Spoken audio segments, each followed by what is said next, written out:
Hey guys, welcome back to my YouTube channel. Namaskar bondhu সকল মোৰ YouTube চেনেললৈ পুনৰবাৰ আপোনালোকক স্বাগতম জনাইছো। Then guys, মই আজি পুনৰ আপোনালোকৰ কাষলৈ লৈ আনিছো মৃণাল কলিতা দেৱৰ দ্বাৰা ৰচিত অসমীয়া জনপ্ৰিয় গল্প বকুল ফুলৰ দৰে। ইয়াৰে আজি পঞ্চমটি খণ্ড মই আপোনালোকৰ ওচৰত পাঠ কৰিম আৰু আপোনালোকে শুনিব। আৰু যদি মোৰ কণ্ঠত প্ৰতিটো খণ্ড শুনি আপোনালোকে ভাল পায় তেনেহলে লাইক, কমেন্ট আৰু শেয়াৰ কৰিবলৈ নাপাহৰিব। Then guys, দেৰি নকৰি আৰম্ভ কৰো বলক। অসীমৰ আঙুলিটোৰ বিষটো অলপ কমিছে, যদিও সি সম্পূৰ্ণকৈ ভাল পোৱা নাই। এতিয়াও আঙুলিটো ফুলি আছে, তথাপি আজিও সি শিল ভাঙিবলৈ ওলাইছে। তাৰ মনটো বৰ দুৰ্বল হৈ পৰিছে। মনটো দুৰ্বল হোৱাৰ বাবেই চাগে শৰীৰটো অবশ লাগিছে। কালিৰ ঘটনাটোৱে তাৰ মনৰ মাজত ক্ষীণকৈ হলেও জ্বলি থকা আশাৰ চাকি গছি নুমুৱাই পেলাইছে। এক নিৰাশাৰ মাজতো অকণমান আশা দি বুকুত সি সাঁচি ৰাখিছিল। সি ভাবিছিল সি স্কুল বাদ দিয়া কথাটোৱে বাপেকক অকণমান হলেও পৰিৱৰ্তন কৰাব। পঢ়া শুনা বাদ দি ঘৰখনৰ বাবে শিল ভঙা কামটোৱে বাপেকৰ কঠিন অন্তৰখন অলপ হলেও গলাই দিব। কিন্তু সেই সকলো আশাই মিছা হ'ল। সি স্কুল বাদ দিয়া কথাটো বাপেকে যেন ভালহে পাইছে, আৰু এতিয়া দিনটো কষ্ট কৰি সি শিল ভাঙি পোৱা পইচাখিনিও বাপেকক লগা হ'ল মদ খাই ফূৰ্তি কৰিবলৈ। শিল ভাঙি থাকিলে যেতিয়া শিল ভঙা কামৰ দামটো ক্ৰমান্বয়ে ডাঙৰ হৈ গৈ থাকে, তেতিয়া ভাগৰবোৰ বাঢ়ি গৈ থাকে। গাটো দুৰ্বল হৈ গৈ থাকে, কিন্তু মনটো ভাল লাগি গৈ থাকে। যিমানে বেছি শিল ভাঙিব সি সিমানে বেছি পইচা পাব। কিন্তু আজিও সেইখিনি নিৰৰ্থক যেন হৈ পৰিল। বাপেকৰ এনেকুৱা অন্যায় দাবীত সি কি কৰা উচিত? ইমান দিনে সি নীৰৱেই আছে, ভয় আৰু ভক্তিত। কিন্তু সি বাপেকক ভয় কৰাৰ বাবে, প্ৰতিবাদ নকৰাৰ বাবে বাপেকে মাকৰ ওপৰত জোৰ জুলুম মাৰপিট বাঢ়ি গৈছে। মাকক এই কষ্টৰ পৰা উদ্ধাৰ কৰাৰ বাবে সি প্ৰতিবাদ কৰাই ঠিক নহবনে? কিন্তু তেতিয়া বাপেকে নিৰ্ঘাত তাৰ ওপৰত হাত তুলিব। তেতিয়া সি কি কৰিব? দেউতাকৰ লগত মাৰপিট কৰিব? চি সি এনে কথা কেনেকৈ ভাবিব পাৰিলে? তেনেহলে সি কৰিব কি? কথাবোৰ তাৰ জট লাগি যায়, তাৰ মূৰে কাম নকৰা হয়। নিজৰ বাপেকক অন্তৰেৰে শ্ৰদ্ধা কৰিব নোপোৱাটো সন্তানৰ বাবে এটা ডাঙৰ দুখ, অসীমে ভাবে। এই দুখৰ কথা কাকো কব নোৱাৰি, মাককো, নিৰ্মলকো। সঁচাকৈ নিৰ্মলকো কব নোৱাৰিনে? কালি গধূলি সি বাৰু কিয় তাৰ ঘৰলৈ আহিছিল? আগতেতো কেতিয়াও সি তাৰ ঘৰলৈ অহা নাই।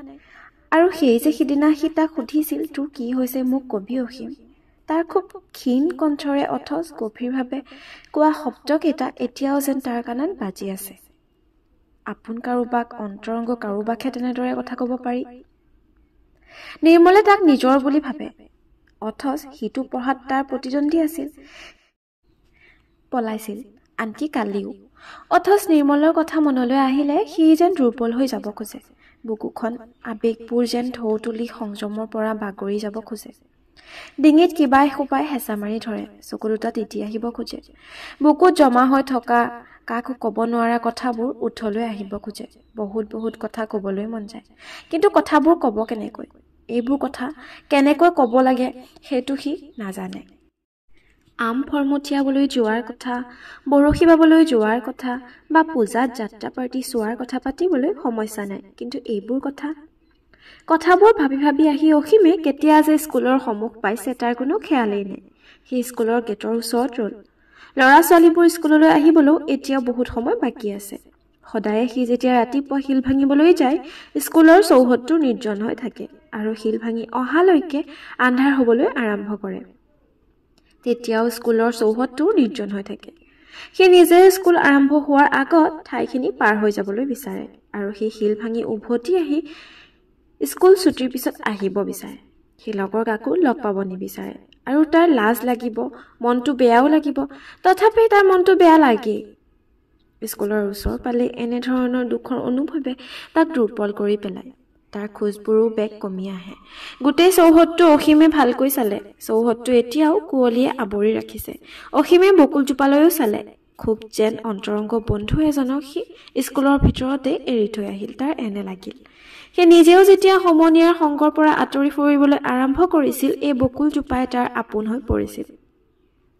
বকুলজোপাৰ তলতে বহি সি নিজৰ কথাবোৰ ভাবিছিল।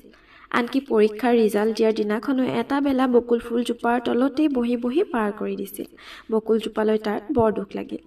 বহুত কথা মনত পৰিল তাৰ। সি পঞ্চম শ্ৰেণীত যেতিয়া নাম লগাইছিল কেইদিনমানৰ ভিতৰতে সি সকলোবোৰ মন জয় কৰি পেলাব পাৰিছিল। বিশেষকৈ গণিতত খুব চোকা বুলি সকলোৱে তাক প্ৰশংসা কৰিছিল। গণিতৰ শিক্ষক মহেন্দ্ৰ মাষ্টৰ এদিন সকলোৰে সন্মুখতে তাৰ মৰমৰ পিঠিত ছটিয়াই কৈছিল, জুৱেল, ই আমাৰ স্কুলৰ জুৱেল। সি বুৰ্বকৰ দৰে মুখ মেলি মহেন্দ্ৰ মাষ্টৰৰ মুখলৈ চাই ৰৈছিল। জুৱেল শব্দৰ কি অৰ্থ কি সি নাজানিছিল। মহেন্দ্ৰ মাষ্টৰে হাঁহি মাৰি ধমক দি কৈছিল, জুৱেল মানে মুকুত আগাধ। তাৰ লাজ লাগি গৈছিল। সেই মহেন্দ্ৰ মাষ্টৰে সিদিনা তাক কান্তলীয়া স্বৰ এটা সোধাই চিঞৰি কৈছিল, তই অৰ্ধপতনে গলি। অসীমে অনুভৱ কৰিলে যে তাৰ চকু দুটা সেমেকি উঠিব খুজিছে। দেন গাইজ, আপোনালোকৰ লাইফতো বাৰু এনেধৰণৰ সমস্যা আহি পৰিছেনে, যাৰ কাৰণে আপোনালোকে আপোনালোকৰ প্ৰিয় সামগ্ৰী, প্ৰিয় বস্তু, প্ৰিয় বন্ধু, প্ৰিয় মানুহ সকলোকে এৰি থৈ আহিব লগা হৈছে? যদি হৈছে তেনেহ'লে আমাক কমেণ্ট কৰি জনাওক আৰু এনেধৰণৰ ষ্টৰিসমূহ পাই থাকিবলৈ আমাৰ চেনেলটো ছাবস্ক্ৰাইব। দেন গাইজ, আজিৰ খণ্ডটি ইমানতে সমাপ্ত হৈছে আৰু ইয়াৰ ষষ্ঠ খণ্ডটিলৈ আপোনালোকে অপেক্ষা কৰিব লাগিব যদি আপোনালোকে শুনিব বিচাৰে। দেন গাইজ, এতিয়া মই বিদায় লৈছোঁ। ধন্যবাদ।